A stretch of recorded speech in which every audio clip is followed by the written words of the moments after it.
కొడుకుల్లారా పేగులు మెడలేసుకుంటా అంటాడు. పేగులు మెడలేసుకుంటేంది రావులా? నాకు అర్థం కాక అడుగుతా.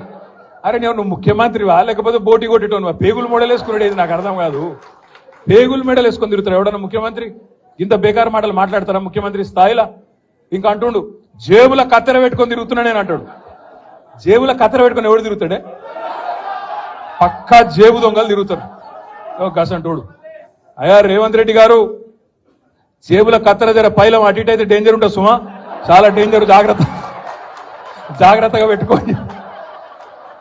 ఎందుకంటున్నా అంటే గీన మన కర్మ. మన ముఖ్యమంత్రి జేబుల కత్తెర పెట్టుకొని తిరుగుతా, మెడల పేగులేసుకుంటా, లంకె బిందెలు పెట్టుకొని గీవిడ అవే మన ముఖ్యమంత్రి. రైతు బంధు ఈరా మగడా అంటే అది శాత కాదు. కరెంట్ ఇయనికి శాత కాదు. మహిళా సోదరి మనులకు నెలకు 2500 ఇస్తాను, అది ఈరా భయ అంటే అది లేదు. నెలకు 4000 ఇస్తా ముసలోళ్ళ కన్నా అదేదిరా భయ అంటే అది దిక్కులేదు. ఇది ఏది తులం బంగారం అన్న ఆడపిల్లల పెళ్లికి అదేదిరా అంటే అది లేదు. ఇవేవి లేవు. అందుకే దాన్ని కవర్ చేయడానికి ఏం చేస్తుండు? ఫోన్ ట్యాపింగ్ అవుతుంది అంటాడు. ఏడైతుందిరా భయ, ఏమైతుంది బయట పెట్టంటే మనకు చెప్పాడు. యూట్యూబ్లకు లింకులు ఇస్తారు. యూట్యూబ్లకు మీడియాలకు లింకులు ఇచ్చి వీళ్ళ ఫోన్ ట్యాప్ అయింది, వాళ్ళ ఫోన్ ట్యాప్ అయింది, ఇదైపోయింది అదైపోయింది. చెయ్యి, నీ చేతులు ఉంది కదా అధికారం, ఏం చేస్తావు వచ్చేయి. అద్దంటారు ఎవరన్నా? ఏమన్నా తప్పు జరిగితే విచారణ చేయి, మేము అద్దంటలేం కదా. ఎక్కడెక్కడ తప్పులు జరిగినో ఎవరు తప్పులు చేసినరో వాళ్ళ మీద చర్య తీసుకో. భయపడతాం ఎవడు కూడా, ఇక్కడ భయపడ్డాడు ఎవడు లేనే లేడు. నువ్వు ఎంటిగా కూడా వీకలేవు అనే మాట కూడా నేను విజ్ఞప్తి చేస్తా ఉన్నా. మీరు దయచేసి నేను మిమ్మల్ని కోరేది ఒకటే, మనం వీటికి ఆగం కావద్దు. ఈ 100 రోజులల్లా అస్సలు పనిచేసే తెలివేమో లేదు, కరెంట్ ఇచ్చే ముఖం లేదు, మంచిళ్ళు ఇచ్చే ముఖం లేదు, రైతు బంద్ చేసే ముఖం కాదు, రైతులు చస్తుంటే రైతుల పొలాలు ఎండుతుంటే ఆయన పోయే తెలివి లేదు. ఓదికు ఇసుక దందా, ఓదికు రైస్ మిల్లర్లను పిలిచి బెదిరించుడు, ఓదికు క్రషర్లను పిలిచి బెదిరించుడు, ఓదికు బిల్డర్లను పిలిచి బెదిరించుడు. మాకు పార్లమెంట్ ఎన్నికలకు పైసలు కావాలి, ఢిల్లీకి కప్పం కట్టాలి అని 2000 కోట్లు ఇప్పటికే మెల్లగా జమ చేసుడు. ఆ జమ చేసుడు బయటికి రాకుండా ఏం చేయాలి? ఇగో ఫోన్ ట్యాపింగ్ అవుతుంది, ఇగో ఈ స్కామ్ అవుతుంది, గొర్రెల స్కామ్ అవుతుంది, బర్రెల స్కామ్ అవుతుంది అని టీవీలలో తిప్పాలి, మన నెత్తులని ఖరాబ్ చేయాలి. అసలు కథ ఏంది? కిందనేమో ఇసుక స్కామ్ లో ఒక మంత్రి దొరుకుతారు, ఇంకో దగ్గర రైస్ మిల్లర్లు ఇంకో మంత్రి బెదిరిస్తాడు, ఇంకో దగ్గర క్రషర్ల మీద దాడులు చేసుకుంటా అక్కడ పైసలు వసూలు చేస్తారు, ఇక్కడ బిల్డర్ల మీద దాడులు చేసుకుంటా ఇక్కడ పైసలు వసూలు చేస్తారు. నేను అడుగుతున్నా రేవంత్ రెడ్డి, హైదరాబాద్ పరిధిలో ఇలా నువ్వే మున్సిపల్ మంత్రివి, నేను ఇదివరకు మొన్నటిదాకా నేను డిసెంబర్ దాకా నేను మంత్రిగా ఉంటి కాబట్టి నాకు తెలుసు డిపార్ట్మెంట్ లో ఏం జరుగుతుందో నాకు కూడా తెలుసు. ఇవాళ నేను అడుగుతున్నా, గత 3 నెలలుగా హైదరాబాద్ లో బిల్డింగ్ పర్మిషన్లు ఎందుకు వస్తలేవు? ఏ కారణం చేత బంద్ పెట్టినావు? బిల్డర్లను పిలిచి బెదిరించి మీరు పైసలు కడితేనే పర్మిషన్ ఇస్తా అంటున్న మాట వాస్తవం కాదా? ఢిల్లీకి 2500 కోట్లు నువ్వు సామంతరాజు కాబట్టి ఢిల్లీకి కప్పం కట్టాలి కాబట్టి ఇవాళ అక్కడ 2500 కోట్లు జమ చేసి కట్టిన మాట వాస్తవం కాదా? ఇవి దోపిడి సొమ్ము కాదా? ఇలా నువ్వు మాట్లాడతావు ఈ తప్పు జరిగింది ఆ తప్పు జరిగింది అని బోగస్ ముచ్చట్లు, కేసీఆర్ ని తిట్టుడు, అడ్డమైన ఛానళ్లలో ప్రచారాలు చేసుడు, పబ్లిక్ దిమాక్ అంతా ఫిరాయించిపోయేటట్టు అడ్డమైన మాటలు మాట్లాడు, అసలు మాటలు మాట్లాడు. ఈ మధ్యలో మీరు తెలుసు హైదరాబాద్ లో ఏం జరిగిందో పద్మారావు గారికి కూడా మన కేసీఆర్ గారు చెప్పినారు, గోపి గారు కూడా చెప్పినారు. హైదరాబాద్ లో మనం ఉన్నప్పుడు 20,000 లీటర్లకు ఫ్రీ నీళ్ల కోసం 11.5 లక్షల మందికి దగ్గర 11.5 లక్షల కుటుంబాలకు 20,000 లీటర్లకు ఫ్రీ నీళ్లు ఇచ్చినాం.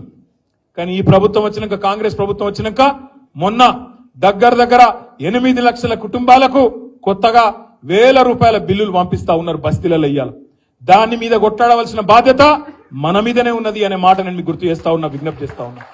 అదే విధంగా ఫ్రీ కరెంట్ అన్నారు, ఫ్రీ కరెంట్ 200 యూనిట్ల వరకు అన్నారు. మరి ఈరోజు ఏమైతుంది? ఇళ్లల్లా కిరాయినోళ్ళకేమో వర్తించది, ఓనర్ కు మాత్రమే ఇస్తాం అని చెప్పి ఇలా కిరాయినోళ్లకు ఇయ్యకుండా అందరికి ఇస్తామని మొదలు చెప్పిండ్రు. మొదలేమో అందరికి అన్ని ఫ్రీ అన్నారు, ఇప్పుడేమో కొందరికే కొన్ని ఫ్రీ అంటాను. రేషన్ కార్డు అని కట్టింగు, ఇంకోటని కట్టింగు పెట్టి కటింగులు చేసే ప్రయత్నం చేస్తున్నారు. దీని మీద కూడా అడ్డుకోవాల్సిన బాధ్యత, పోరాడవలసిన బాధ్యత, ప్రజలకు చెప్పవలసిన బాధ్యత మన మీదనే ఉన్నది. ఇవాళ కాంగ్రెస్ వాళ్ళు నమ్ముకున్నదేమో పచ్చి అబద్దాల ప్రచారాలను, హైదరాబాద్ లో ఉండే కొంతమంది టీవీ ఛానళ్లను అడ్డం పెట్టుకుని, యూట్యూబ్ ఛానళ్లను అడ్డం పెట్టుకుని దిమాగ్ ఖరాబ్ చేసే ప్రయత్నమేమో వాళ్ళు చేస్తాను. ఇక బీజేపీలకు తెలిసింది ఒకటే ఒక విద్య, రామ్ నామ్ జపనా పరాయమాల అపనా. 10 ఏళ్ళు ఏం బిక్కినరా అంటే అది చెప్పనికి ఏం లేదు. 10 ఏళ్ళు ఏం చేసిరా మోడీ గారు ఈ దేశానికి అంటే చెప్పేందుకు ఏం లేదు కిషన్ అన్నకు. అందుకే ఏం చెప్పాలి? జై శ్రీరామ్. మేము కూడా జై శ్రీరామే, మాకేం అభ్యంతరం లేదు. కానీ కాకపోతే మీరు ఆడుతున్న ఈ నాటకం, రాముణ్ణి అడ్డం పెట్టుకుని ఆడుతున్న నాటకం ఏదైతుందో తప్పకుండా అందరం కూడా పసిగట్టవలసిన అవసరం ఉంది.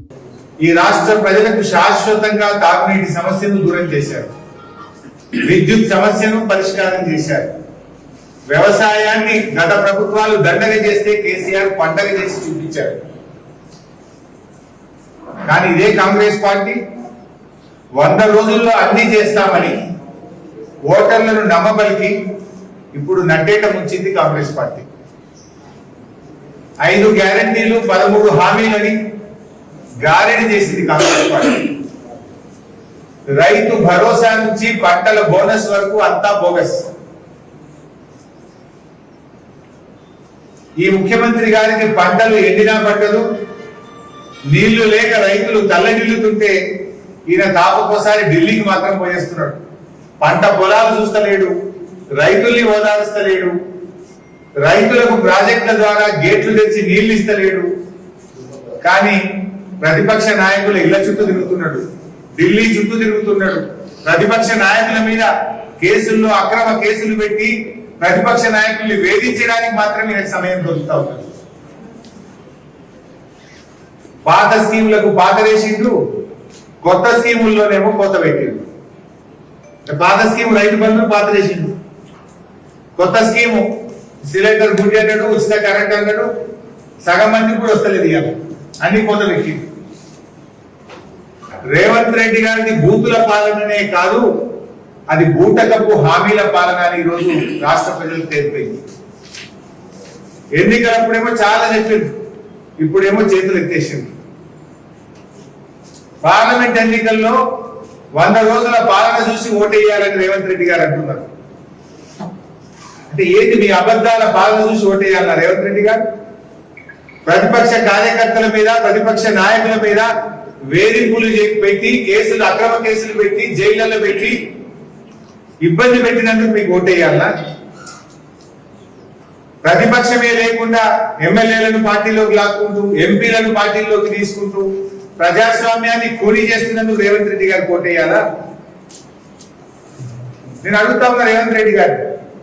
ఇలా రాష్ట్ర ప్రజలకు కూడా నేను అప్పీల్ చేస్తా ఉన్నా. రేవంత్ రెడ్డి గారు ఏమంటున్నారు? ఈ లోకసభ ఎన్నికల్లో మా 100 రోజుల పాలన చూసి ఓటేయమంటున్నారు. ఇదే కాంగ్రెస్ పార్టీ 100 రోజుల్లో 6 గ్యారంటీలు అమలు చేస్తామని బాండ్ పేపర్లు పంచింది నిజం కాదా? నోటరీ సర్టిఫికెట్లు ఇంటింటికి ఇచ్చింది నిజం కాదా? మీ బాండ్ పేపర్లలో ఇచ్చిన అమలు చేసిందా?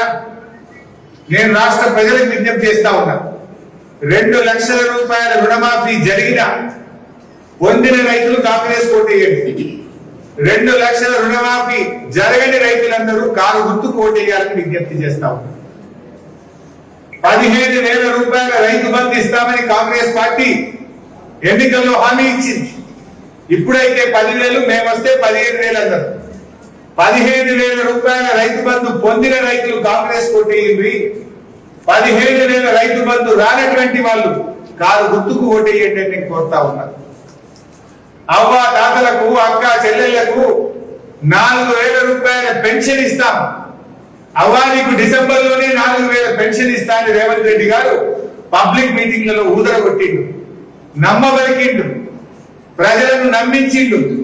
గడ్డెనెక్కగానే నట్ట నడిమిన ముంచింది రేవంత్ రెడ్డి గారు. నేను ఈ సందర్భంగా అవ్వ తాతలకు, బీడీ కార్మికులకు, నేత గీత కార్మికులకు, డయాలసిస్ పేషెంట్లను అందరికీ విజ్ఞప్తి చేస్తా ఉన్నాను. ఈ రాష్ట్రంలో 42,80,000 మంది ఆసరా పెన్షన్దారులు ఉన్నారు. 42,80,000 మంది ఆసరా పెన్షన్దారులు 4,000 పెన్షన్ వస్తే కాంగ్రెస్ పార్టీ కోటేయింది. రేవంత్ రెడ్డి మాట తప్పితే 4,000 పెన్షన్ రానోళ్ళందరూ కారు గుర్తుకు ఓటేయండి అని నేను కోరుతా ఉన్నాను. ఎందుకంటే ఆనాడు కేసీఆర్ మాట అంటే మాట 200 పెన్షన్ 10 అంతలు పెంచి 2,000 ఇస్తా అంటే ఇచ్చి చూపిండు కేసీఆర్. కానీ కాంగ్రెస్ పార్టీ 4,000 ఇస్తానని అవ్వా తాతలను మోసం చేసిన పార్టీ ఇవాళ కాంగ్రెస్ పార్టీ. అదే విధంగా ఇంట్లో ఉన్న 18 ఏళ్లు నిండిన ప్రతి మహిళకు 2,500 రూపాయలు ఇస్తామన్నారు.